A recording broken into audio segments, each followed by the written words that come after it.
Greetings from Farmer Bill at Mays Valley Farm Market and Winery. Well, I just got done talking to my father-in-law, Kay, who's on that John Deere 4050 right there. And he's cultivating our onions, and there's a little bit of leeks over there too. So that's what he's doing today. We are trying to beat the rain. The rain's coming up, and we got a whole bunch of hay to make too. It's supposed to break out in sunshine here a little bit, but this is how the onions are coming along. I took a picture of these onions way back many blog postings ago, and actually we pulled some of them here just the other day, and they're just about getting very close to being able to harvest and get our onion crop. If you look back, that was about 3 weeks ago, I think, 3.5 weeks ago. I took a picture of these guys right after the frost or the freeze we had here, and they're coming along quite nicely. And he told me the watermelons are looking good, the potatoes are looking good. Everything's looking really good, and we have our high school crew of boys out there. School just let out last week, and if this isn't a college plan or not, but here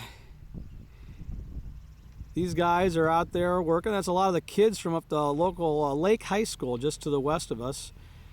We also employ kids from Marlington High School, which is over to the east of us, which is our school district, but they just got out the other day. These guys had a whole week's jump on the other kids that are close by here. So what we're doing here is cultivating, destroying the weeds in between the rows, and there's a lot of handwork you have to do too, because the cultivator, as you can see, only gets so close, and it leaves some weeds right along the edge of the raised bed, and so you have to go in there by hand and finish up and get a little bit more along the edge. But these are real close to being ready to harvest. We'll start harvesting a lot of our stuff here in about another week or two. We'll start with our early crops. Our big main crops, sweet corn and watermelons and those type of things, that's a little bit farther off yet. We're looking at probably mid-July for some of those bigger crops.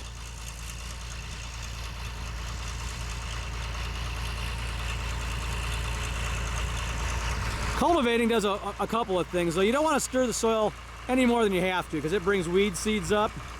But we get it's getting late enough in the season there, this crop's about done. You got to keep these weeds away, or they'll grow 4 to 6 inches a day sometimes, some of these lamb's quarters. So we're going to go through here, and it just lightly scratches the soil.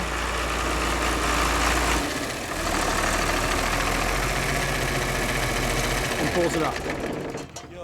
You take some